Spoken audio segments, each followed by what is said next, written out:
thank you. Thank you all for being before the committee and behind these salad guards that we've arranged for you. Good to see your smiling faces behind your masks. But I'm grateful that we're able to assemble. This is certainly a large undertaking for the second largest committee in Congress. And I do want to commend the chairwoman for those efforts so that we can actually have this hybrid hearing. I think it shows that Congress and our government are still working, even if we have to do so using technology. Thank you all for your response and your active response since this crisis began. So I want to say, first of all, I believe the Fed and Treasury's decisive actions prevented the worst of the economic catastrophe. But there's still much work to be done. It's important to remember this is not a crisis that was caused by irresponsible choices by any specific industry or corporation.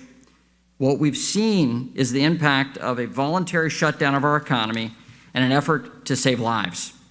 The Bipartisan CARES Act directed both the Treasury Department and the Federal Reserve to stand up responsible programs that would have been unthinkable even months ago, and to do so quickly, and you have done so rather quickly. Now that many of these programs are up and running, we must be forward-thinking to seek solutions to return us to the roaring economy that we experienced right before the global health crisis. That means we need to understand the nature of what we've done and what we need to do going forward. We know the pandemic has touched nearly every aspect of our economy and every family. Facilities discussed today need to be similarly far-reaching and responsive to economic conditions, not political ones. And I know there are a number of programs that have been desired by policymakers to be company-specific or something like that. That's not the appropriate response nor commensurate with the law. Moreover, members are going to have a lot of questions about fiscal policy, which I think Secretary Mnuchin is best fitted to, and monetary policy, which Chairman Powell is best suited to. And I think the understanding of that is important for us as policymakers to experience at the beginning of this hearing rather than to hear you defer to one another.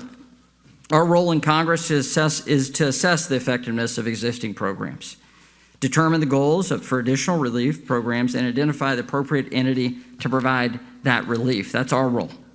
Of course, we need access to key programmatic data.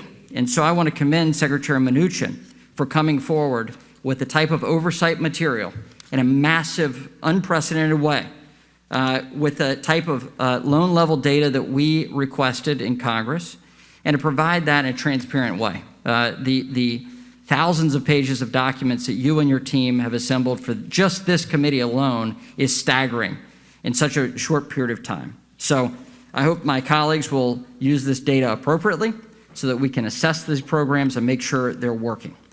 And so I do want to commend you, Secretary Mnuchin, for the delivery of the PPP program so effectively and so quickly. It wasn't perfect, of course, but it saved millions of jobs. And Chairman Powell, I want to commend you.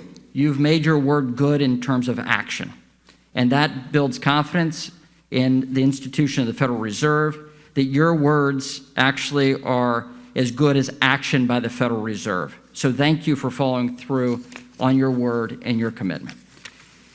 So I think there is positive news in terms of the assessment for this initial response, and I want to thank you for being here at the first quarterly oversight hearing under the CARES Act.